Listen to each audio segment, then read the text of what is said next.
বাবা, তুমি জানো উত্তরপ্রদেশে রাম মন্দির হচ্ছে?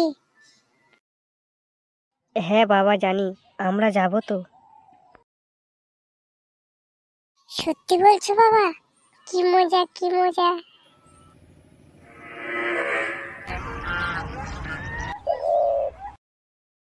কি রে অভি, উঠবি তো? এক্ষুনি যাবো তো আমরা। ঠিক আছে, আমি এক্ষুনি রেডি হয়ে নিচ্ছি। যা, এক্ষুনি স্নান করে আগে যা। মা, বলছিলাম মা, বিজয় কি আমাদের সাথে যাবে? বিজয়ের মা কিছু বলবে না? আমি বিজয়ের মাকে বলেছি, বিজয়ের মা বলে তোর মা যদি নিয়ে যায় তো যাবে। তুমি কি নিয়ে যাবে মা?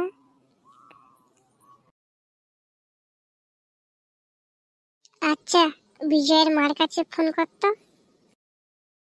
হ্যাঁ দি, বলো। বলছি তোমার ছেলে কি আমাদের সাথে যাবে? আমি যেতে বারণ করছি, কিন্তু ও তো শুনছে না। বলে আমি রাম মন্দিরে যাব, না হলে আমি কিছুই খাবো না। তাই বাধ্য হয়ে বলছি যে তুই যা। তো তুমি কি নিয়ে যাবে? তুমি যদি বলো যে নিয়ে যাব তাহলে পাঠাবো, না হলে পাঠাবো না। তা বলছি তুমিও চলো না। আসলে দিদি, তোমরা তো সবই জানো আমার সব সময় শরীর খারাপ, যাওয়ার ইচ্ছা থাকলেও যেতে পারি না। আচ্ছা ঠিক আছে, তোমার ছেলেকে আমাদের বাড়ি পাঠিয়ে দিও, একেবারে খেয়ে দে আর চলে যাব। ঠিক আছে, রাখছি, রান্না করছি দিদি।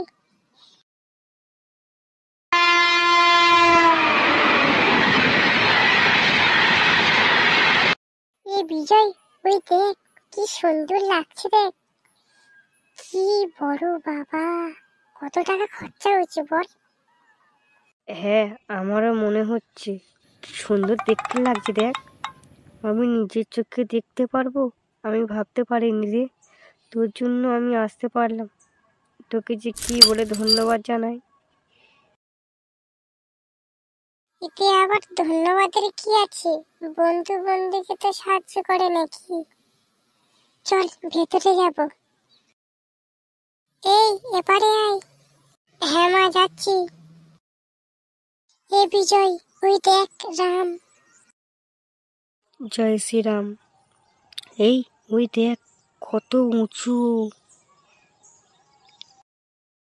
শুধু এটা উঁচু দেখলে হবে?